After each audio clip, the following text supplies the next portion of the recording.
Our successful shows like, Schitt's Creek, SCTV, Kim's Convenience have been loved all around the world. So why aren't we pushing towards getting more of our stories out there? Because they're unique to us. Welcome back to the Chesterfield. I'm your host, iskwē. And I'm your other host, Ben Rayner. And we're here to tell you that we're back with another round of brand new interviews with Canadian creators talking about their favorite Canadian art. Each week, Ben or I will be video chatting with a Canadian you know about a piece of Canadian content that influenced their lives. We'll dive into the reasons why those artworks are so important.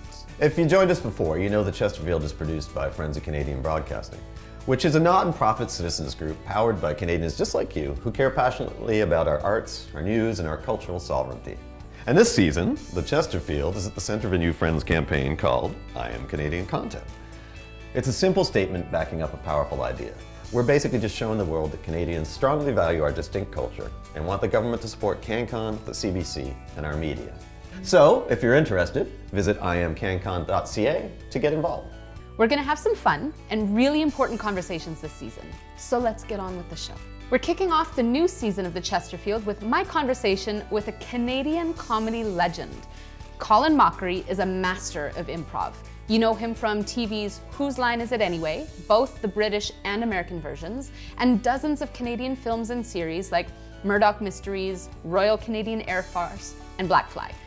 Colin is also an ambassador for the Friends I Am Canadian Content campaign, so you know we had to get him on the Chesterfield. Well, there was no way we weren't getting him on the Chesterfield. We actually had to fight over who was going to get to interview him, and I won the arm wrestle. She did win the arm wrestle. And you guys, once again, you are talking behind my back about something that I am quite fond of myself, SCTV. The SCTV television network is now on the air. Camera 2, wide down a little bit, please. Coming up on the camera 1 pan right. Starring John Candy,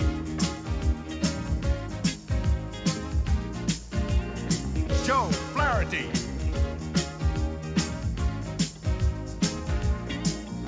Eugene Levy,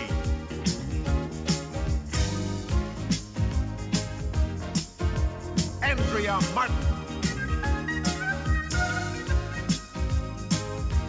and Martin Short. Well, let's not neglect the legacy of Bob and Doug McKenzie and the neglected Canadian classic Strange Brew. There we go. So, you know your shit. Colin also had a lot to say about how we can do more to promote and protect Canadian content so that we can keep on producing great shows like SCTV, Schitt's Creek, and Kim's Convenience. So, sorry Ben, but you're gonna have to get out of here so that I can bring Colin in now. I'll be back. Enjoy. Why, thank you. And without further ado, Colin Mochrie. Colin, thanks for joining us. Thanks for having me. For those who might not be lucky enough to know what SCTV is, could you tell us what this is all about? SCTV was an offshoot of Second City, Toronto, where they had an amazing cast and decided to do a show. So their show is basically a small network, so they can make fun of all the different kinds of TV shows that are on, and just an amazing, not only amazing group of performers, but great writers. And I think it came out the same time as Saturday Night Live. And I have to say, it's always, for me, it's always topped Saturday Night Live. I hope I haven't made people very sad by that. But just, and just the fact that all these people are still working, Catherine O'Hara, Eugene Levy have just come off an incredible success with Schitt's Creek. So, yeah, and they inspired so many people in my profession and beyond. It's pretty spectacular how many comedians have come out of SCTV. We have like John Candy, Eugene Levy, like you've mentioned, Catherine O'Hara, like you've mentioned. I mean, I don't think I ever thought there would be a TV show called Schitt's Creek that was so successful. But, all of these phenomenal people were coming from this TV show. I'm curious, like, what was happening in the water in the 70s for comedians? Second City has always been amazing, and not only with comedians, people like Alan Arkin, Alan Alda, some great actors have come out because it's such an intense atmosphere. You're doing shows every night. You're doing improv sets after every show so you can work on material for the next show. So you get a strong work ethic from it, and you find out quickly what works and what doesn't work with audiences. And I think that experience really helped them come up with the shape of SCTV. Right. I remember skits from being a kid as well. And I remember like Bob and Doug McKenzie were definitely characters that when I was young and, you know, in a schoolyard, we would mimic it. Do it. He's in tune. Hey, good day. Welcome to the Great White North. I'm Bob McKenzie. This is my brother Doug. How's it going, eh? This was Canadian comedy. This was something that was taking place here. And yet it did so well in the US. Like, it was picked up by NBC, right? Mm-hmm. Why do you think the States would feel so inclined to pick up on something that was very clearly Canadian in its comedic structure and presentation and so on? I don't know if they actually thought about it. I mean, with Bob and Doug, I mean, obviously that was so Canadian, and yet it struck some sort of chord in America. I guess they have their American Bobs and Dougs. And I love the fact that the only reason that sketch was in there were they were told they had to put some Canadian content in. Right. So that was it.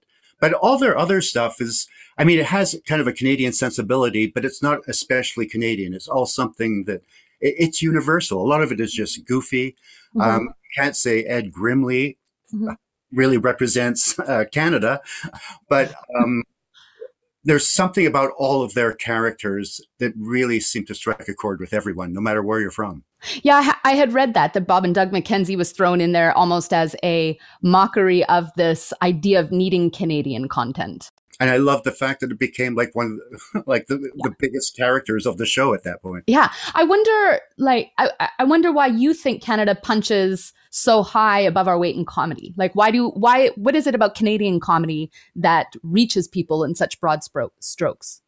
I think we've been fortunate. I know, like, when I was growing up, we had the American influence, all the classic TV shows like from Dick Van Dyke and Andy Griffith. You younger viewers may want to Google some of this. It was amazing comedy, but we also got all the British comedy.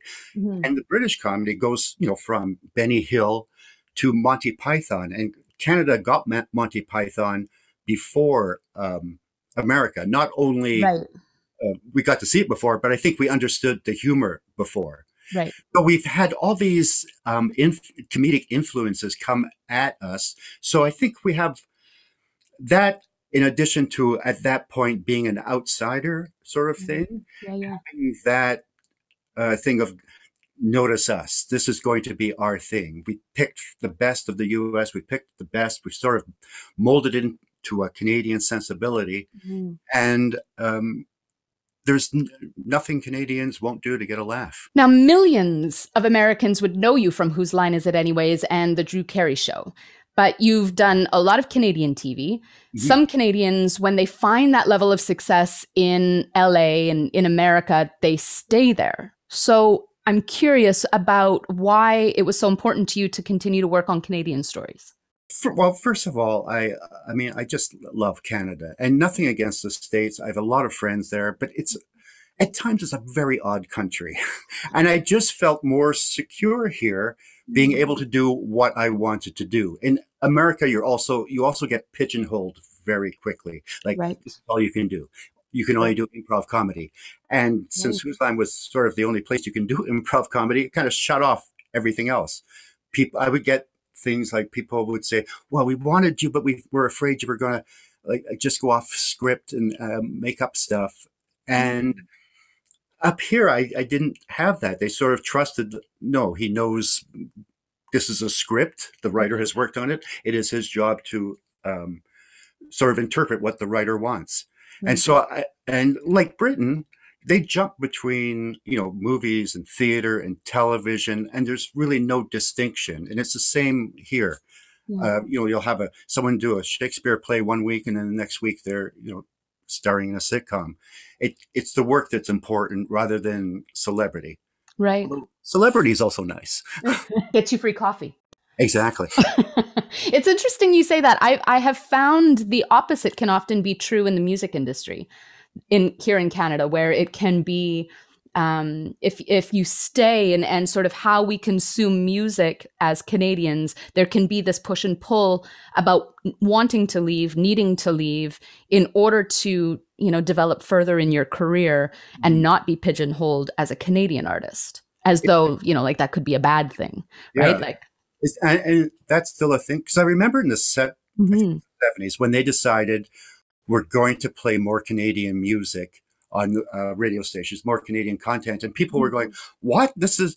And then all of a sudden, this incredible music came out, music that heard all people like Joni Mitchell and Gordon Lightfoot, the amazing artists we have in every part of the entertainment industry in Canada are second to none. And sometimes I feel as a country, we don't support them as much. And that's the reason people go off. Right. Basically, I think they go to the States so that people in Canada will go, oh, they're Canadian. Yeah. they ignore you. It's like you have to go somewhere else in order to be claimed in such a fervorous way or something sometimes. Like someone else has to want you before you're accepted. Yeah. All right. Now, I would like to ask you about a quote I read from you once. Uh-oh. Yeah. Okay. You ready? Well, okay. With no regulation on the internet, there's a big fear that all Canadian content will be buried by foreign content. This is from 2009 when you spoke to the CRTC about regulating online content. I'm curious, why was it so important to you to speak up at that time? Well, the internet was still, well, it wasn't fairly new, but streaming services were starting to become prevalent. And, even today, we're sort of like, how many Canadian shows are on Netflix or Prime? Not enough. We had Anne with an E was on Netflix, sadly no longer. Kim's Convenience, which has just ended. So there's, we need our stories told. And if everybody's allowed to tell their stories in a streaming service, why shouldn't we be allowed to? Our voice should be as loud as everybody else's and as proud as everybody else's. Our successful shows like, Schitt's Creek, SCTV, Kim's Convenience have been loved all around the world. So why aren't we pushing towards getting more of our stories out there? Because they're unique to us. From the Indigenous people to immigrants, to anyone who lives in Canada, everybody has a Canadian perspective that I think is unique. Yeah.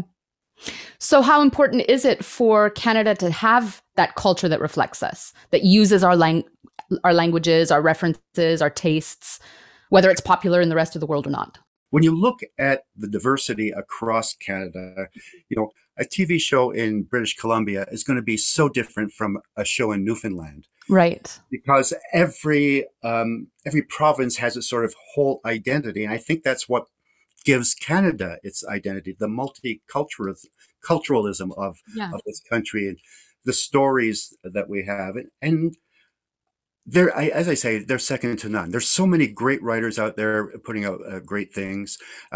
So many playwrights and television writers, movie writers. We as a country have to get behind them. And the media, I think, has sort of been a little lax in pushing our stories.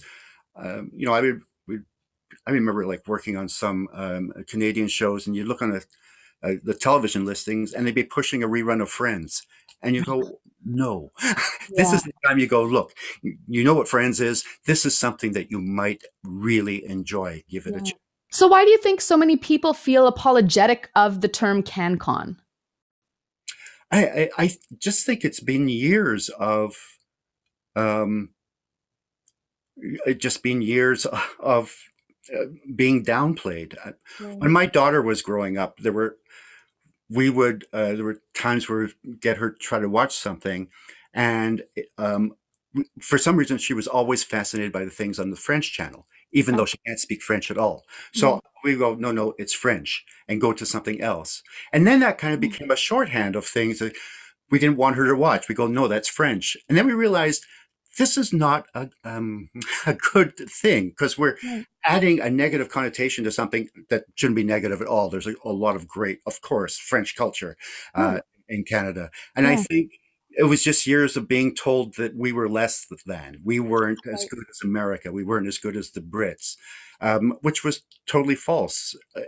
People wouldn't give it a chance. And I found once they did, they were incredibly surprised at the level and the technical ability of the talented people we have in this country. Right. So do you have some like master theory on how we can eliminate that, that need to shy away when the word CanCon comes up? Oh, I wish I did. And I certainly think it's getting better with the success of like Schitt's Creek and Kim's Convenience. And, I would hope they would bring back some old shows and start showing them again and say, these are things you may have missed the first time around. Yeah. And this is why they are a part of our culture. This is why they were amazing. Right. I think we just have to give people a chance to express themselves. We need the media to really push our series. We need just get that word of mouth out there, because I think that really helped Schitt's Creek too. The word of mouth started happening really quickly, and you can build on that. And then it becomes a thing where it doesn't matter if it's CanCon. It becomes it's just content. Exactly. Yeah. Now, I know for myself, I grew up watching CBC, listening to CBC. I'm curious on your take on the importance of public broadcasting for the country. I think, it's really important. It's, there, that's my entire statement. Done. Really important. Do you really have to ask anymore? Yeah. Probably, yeah. I always hope the CBC, like the BBC, would start another channel, like a CBC2, where they would have the things that they may think is a little too out there, that are very unique to the artist's viewpoint. Because I think that's where you see exciting things. I think having a public broadcaster, of course, very important. I also think we have to take chances more, and give people who haven't had a voice and see what they can do, and give them a chance to sort of build and support and really invest in what we have here, because without that investment, we'll have them go away to America. Right. It's so true. Well, Colin, thank you so much for coming to hang out with me. Oh, thanks for having me. Yeah. I really appreciate that you took time away from all of that literature behind you. Well, it's all of these are books about me. Oh, so many biographies. Yeah, I just like reading about myself. It just great. calms me down. Yeah. The blue section, was that was a certain point in time, I guess? Yes, my blue period. Yes, your blue period. Yeah. This is nothing that when I was young, watching you on TV, I thought would ever happen. So thank you so much for coming in to hang out with us on the Chesterfield today. It was so lovely talking to you. Yeah, likewise.